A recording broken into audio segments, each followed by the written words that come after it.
Success fulfilment of the desire ಅಂತ ಅನಿಸಿದ್ರು ಕೂಡ ಆ್ಯಕ್ಚುಲಿ ಡಿಸೈರ್ ಬಂದಾಗ ಒಂದು ಹ್ಯಾಪಿನೆಸ್ ಸಿಗುತ್ತೆ. ನಾವು ನಮ್ಮ ಹ್ಯಾಪಿನೆಸ್ನ ಎಕ್ಸ್ಪ್ಯಾಂಡ್ ಮಾಡೋಕ್ಕಾಗಲ್ಲ. ಈ ಹಣ ಜಾಸ್ತಿ ಬಂತು ಜಾಸ್ತಿ ಹ್ಯಾಪಿನೆಸ್ಸು, ಆದರೆ ಆ ಥರ ಒಳಗಡೆ ಹೋಗ್ತಾ ಹೋಗ್ತಾ ನಾವು ಡಿಸೈರ್ ಕಮ್ಮಿ ಆಗ್ತಾ ಹೋಗುತ್ತೆ, ಹ್ಯಾಪಿನೆಸ್ಸು ಎಕ್ಸ್ಪ್ಯಾಂಡ್ ಆಗ್ತಾ ಹೋಗುತ್ತೆ.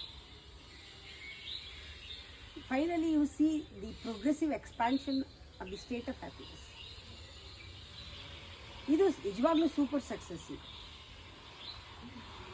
ಅಲ್ಲಿ ಹಣ ಇದ್ದರೆ ಖುಷಿ,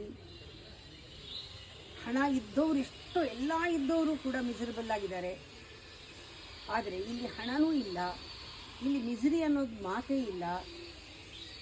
ಆ ಡೆಫಿನೇಷನ್ ಏನು ಅಂದರೆ ಎಲ್ಲ ಇದೆ ಅನ್ನೋ ತೃಪ್ತಿ ಭಾವ ಇದೆ. ಇದು ಸ್ಪಷ್ಟ. ಈ ಥರ ಒಳಗಡೆಯಿಂದ ನಮಗೆ ಆನಂದವನ್ನು ಎಕ್ಸ್ಪ್ಯಾಂಡ್ ಮಾಡಿಕೊಂಡು ಎಕ್ಸ್ಪ್ಲೋರ್ ಮಾಡಿಕೊಂಡು ಖುಷಿ ಪಡೋದು ಒಂದು ಲೆವೆಲ್ಲು. ಹೊರಗಡೆ ಏನಾದರೂ ಸಿಕ್ಕಿದಾಗ ಆನಂದ ಪಡೋದು ಇನ್ನೊಂದು level.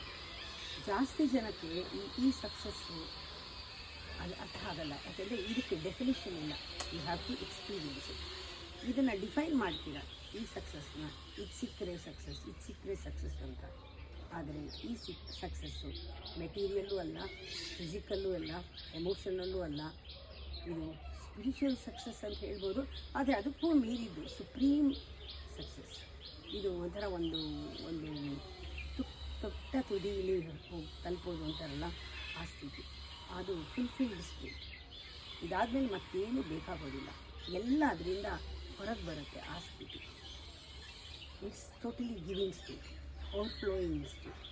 It is totally expanding state. ಇಲ್ಲಿ ನೀನು ಅಬಂಡೆಂಟ್ ಆಗಿಬಿಡ್ತೀಯ, ನೀನು ಅದೇ ಆಗಿಬಿಡ್ತೀಯ. ಅಲ್ಲಿ ಯಾವುದು ವಸ್ತು ಬೇಕೋ ಆ ವಸ್ತು ಸಿಕ್ಕಿದ್ರೆ ಮುಗೀತು. ಇಲ್ಲಿ ನೀನು ವಸ್ತುನೇ ಆಗಿಬಿಡ್ತೀಯ.